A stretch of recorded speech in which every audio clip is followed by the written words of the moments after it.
बिस्मिल्लाहिर्रहमानिर्रहीम। आज का हमारा टॉपिक है कम्बिनेशन ऑफ कैपेसिटर्स। सबसे पहला वाला होगा कैपेसिटर्स इन पैरेलल। पैरेलल में कैसे होते हैं, हमारे पास ये कैपेसिटर है, क्योंकि मैंने पहले बताया था कि कैपेसिटर टू मेटल की प्लेट्स होती हैं जो पैरेलल होती हैं। ठीक है, हम सपोज करते हैं हमारे पास तीन इस तरह की हैं, तीन कैपेसिटर्स बना लेते हैं। ठीक है, हमने सपोज किया कि हमारे पास तीन कैपेसिटर हैं, ये वाला कैपेसिटर 1, ये वाला कैपेसिटर 2 और ये कैपेसिटर 3। तीन कैपेसिटर्स हैं। ये वाली प्लेट जो है हर किसी की ये पॉजिटिव टर्मिनल के साथ कनेक्ट है और एक तीनों कैपेसिटर की प्लेट नेगेटिव टर्मिनल के साथ कनेक्ट है। तो जो पॉजिटिव टर्मिनल के साथ कनेक्ट है उसके ऊपर चार्ज आ जाएगा पॉजिटिव, जो नेगेटिव के साथ कनेक्ट है उसके ऊपर नेगेटिव। इसी तरह तीनों के ऊपर क्या चार्जेस आ गए। तीनों कैपेसिटर्स को हमने वोल्टेज के साथ कनेक्ट कर दिया। जब हमने वोल्टेज के साथ कनेक्ट किया तो जो वोल्टेज देखें, जो वोल्टेज इधर है यहाँ तक जो वोल्टेज आएगा वो तीनों कैपेसिटर्स में इक्वल होगा। तो जो कैपेसिटर्स पैरेलल में होते हैं हम उसमें कहते हैं कि वोल्टेज वो कैपेसिटर 1 का हो या कैपेसिटर 2 का हो या कैपेसिटर 3 का हो, वो तीनों में वोल्टेज जो होगा वो सेम होगा। फिर उसके बाद आता है क्या चार्ज इनमें सेम है। चार्ज सेम हो सकता है, चार्ज का फॉर्मूला होता है Q इक्वल्स टू CV। ठीक है, वोल्टेज तो सेम है लेकिन कैपेसिटर तो हर एक अलग है, तो Q इक्वल्स टू C, एक C1। ठीक है, कैपेसिटर 2 के लिए होगा Q equals to C2V, capacitor 3 के लिए होगा Q इक्वल्स टू C3V। तो चार्जेस तो सेम नहीं है, तो हम कहेंगे कि जो चार्ज हमने सप्लाई किया, ठीक है, जो चार्ज यहाँ तक सप्लाई हो के आया, जैसे यहाँ पे आया प्लस चार्ज था, ठीक है, वो चार्ज सप्लाई हो के इस ब्रांच में अलहदा हो गया, सेपरेट अलहदा डिवाइड हो जाएगा। ये इसमें भी डिवाइड हुआ, इसमें भी डिवाइड हुआ, इस ब्रांच में भी डिवाइड हुआ। यहाँ पे जो चार्ज था नेगेटिव, इस ब्रांच पे भी डिवाइड हुआ, इस पे भी हुआ, इस पे भी हुआ।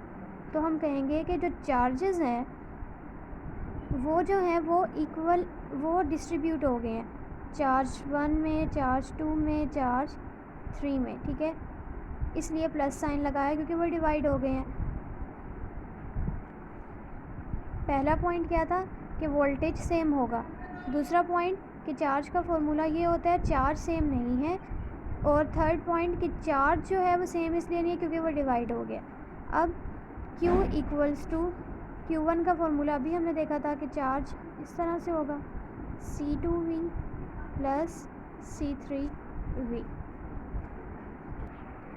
फोर्थ है हमारे पास क्या होगा, हमने रिप्लेस करना है। किस चीज़ को रिप्लेस करना है, पैरेलल कैपेसिटर को। इसमें हमने क्या किया है, उस पैरेलल प्लेट कैपेसिटर को इक्विवेलेंट कैपेसिटर के में कन्वर्ट कर दिया, उसके साथ रिप्लेस कर दिया।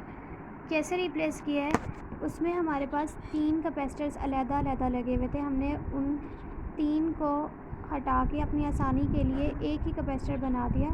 और इस इक्विवेलेंट कैपेसिटर की जो मतलब ये इक्विवेलेंट कैपेसिटर जो है वो इन तीनों के जो पहले तीन कैपेसिटर थे उनके बराबर है। ठीक है, तो अब क्या होगा कि यहाँ पे ये है पैरेलल में ही, जो चार्ज इसको मिला था पहले वो ब्रांचेस में डिवाइड हो गया था, अब इसको पूरा का पूरा चार्ज मिलेगा। जब इसको पूरा चार्ज मिलेगा तो चार्ज का फॉर्मूला होता है Q इक्वल्स टू CV, लेकिन ये C कौन सा है, इक्विवेलेंट वाला। ठीक है, तो C equivalent V। Fifth point पे हम पढ़ेंगे कि हमने पढ़ा था अभी कि चार्ज इक्वल है C1V, C2V प्लस C3V। यहाँ पे इस चार्ज की वैल्यू डाल देंगे, V equals to C1V, C2V plus C3V। यहाँ से V कॉमन लेंगे और V कॉमन लेने के बाद कैंसिल हो जाएगा, तो C इक्विवेलेंट की वैल्यू आ जाएगी C1 plus C2 plus C3। और यही हमारे पास था पैरेलल प्लेट कैपेसिटर्स। सबसे पहले हमने क्या कहा, सबसे पहले हमने डायग्राम बनाई जिसका एक प्लेट टर्मिनल जो था वो हमने पॉजिटिव के साथ कनेक्ट कर दिया, एक नेगेटिव के साथ कनेक्ट कर दिया। फिर हमने कहा कि इनमें जो वोल्टेज होता है पैरेलल में वो सेम होता है, चार्जेस सेम नहीं होते, ठीक है, क्योंकि हर किसी कैपेसिटर पे अलग चार्जेस जाएंगे, ब्रांचेस में डिवाइड हो जाते हैं चार्ज, इसलिए सेम नहीं होंगे। फिर हमने कहा कि हम अगर इस पूरे पैरेलल प्लेट कैपेसिटर को इक्विवेलेंट कैपेसिटर के में चेंज कर दें, ठीक है, तो हमने चेंज किया, हमने 3 की बजाय एक कैपेसिटर बना लिया और हमने फिर Q की वैल्यू वहाँ से निकाली और फिर उस Q की वैल्यू डाली, V से कैंसिल किया और हमारे पास C इक्विवेलेंट की वैल्यू आ गई। Next we have capacitor in series. Capacitor in series में मैंने उसी तरह 3 कैपेसिटर्स लिए, एक C1, C2, C3, और मैंने उन्हें पैरेलल में कनेक्ट करने की बजाय एक लाइन में कनेक्ट कर दिया और मैंने कहा कि अगर ये लाइन में कनेक्ट है तो ये पैरेलल इन सीरीज़ है। उसी तरह तीनों कैपेसिटर्स को मैंने एक वोल्टेज बैटरी के साथ कनेक्ट कर दिया। अब उसके बाद जब मैंने इन्हें एक लाइन में कनेक्ट कर दिया, चार्ज की बात करेंगे, फर्स्ट पॉइंट हमारा होगा चार्ज के बारे में। तो जो यहाँ पे पॉजिटिव आया था तो इस वाली पे नेगेटिव है, तो इस वाली पे नेगेटिव होगा। अच्छा, ये प्लेट जो है पॉजिटिव टर्मिनल के साथ कनेक्ट है, तो इसके ऊपर पॉजिटिव, इसके ऊपर नेगेटिव, फिर ये पॉजिटिव नेगेटिव, इसके ऊपर पॉजिटिव नेगेटिव। अब ये पॉजिटिव, अब चार्ज जो है जो यहाँ से Q चार्ज निकला, ठीक है, वो इसमें इक्वल डिवाइड होगा, मतलब इनमें कोई ब्रांचेस नहीं है जिसमें वो डिवाइड होगा, तो हम बात कह सकते हैं कि चार्ज जो होगा वो सेम होगा। जो हमने चार्ज इसको प्रोवाइड किया है वो चार्ज इक्वल होगा Q1 के, Q2 के और चार्ज Q3 के। लेकिन इनमें जो हमने वोल्टेज अप्लाई किया, ठीक है, अब बात आती है वोल्टेज की। वोल्टेज का फार्मूला होता है V इक्वल्स टू, Q का फार्मूला था Q इक्वल्स टू CV, यहाँ से वोल्टेज का फार्मूला निकालोगे जो इक्वल हो जाएगा Q बाय C के। तो अब आपने देखा कि चार्ज तो सेम है लेकिन कैपेसिटर क्या है, अलग अलग है, तो वोल्टेज जो होगा वो इक्वल होगा Q by C1 plus Q by C2 plus Q by C3, ठीक है। सेकंड बात किसकी की, हमने वोल्टेज की ये वोल्टेज जो है वो डिवाइड हो जाएगा तीनों में। देन हम थर्ड बात करेंगे कि अगर हम सीरीज़ को, इस पूरे सीरीज़ कैपेसिटर जो हमने बनाया था उसको हम रिप्लेस कर दें इक्विवेलेंट के, ठीक है, जैसे हमने पैरेलल में किया था, तो इक्विवेलेंट में क्या होगा कि उसी तरह 3 कैपेसिटर लेने के बजाय हम एक कैपेसिटर ले लेंगे और, ठीक है, एक कैपेसिटर लिया, उसको वोल्टेज के साथ कनेक्ट कर दिया और उसका हमने कह दिया कि ये C इक्विवेलेंट के इक्वल है, ठीक है, ये वोल्टेज थी, ये C इक्विवेलेंट के इक्वल है। फिर हमने कहा कि इसकी V की वैल्यू निकालेंगे, इसकी V की वैल्यू किसके इक्वल होगी, अब इसमें भी चार्ज जो होगा वो सेम होगा, इसकी कैपेसिटेंस की वैल्यू सॉरी निकालेंगे, इसकी कैपेसिटेंस की वैल्यू क्या निकलेगी,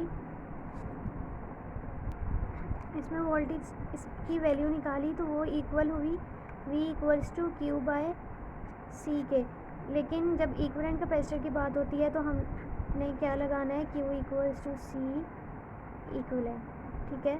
फोर्थ स्टेप में इसकी वैल्यू जो हम अभी लिखते हुए आए थे कि V equals to Q by C1, Q by C2, Q by C3 के इक्वल था, यहाँ पे V की वैल्यू डाली जो कि इक्वल होगी Q by C equivalent is equals to Q by C1, Q by C2, Q by C3, ठीक है।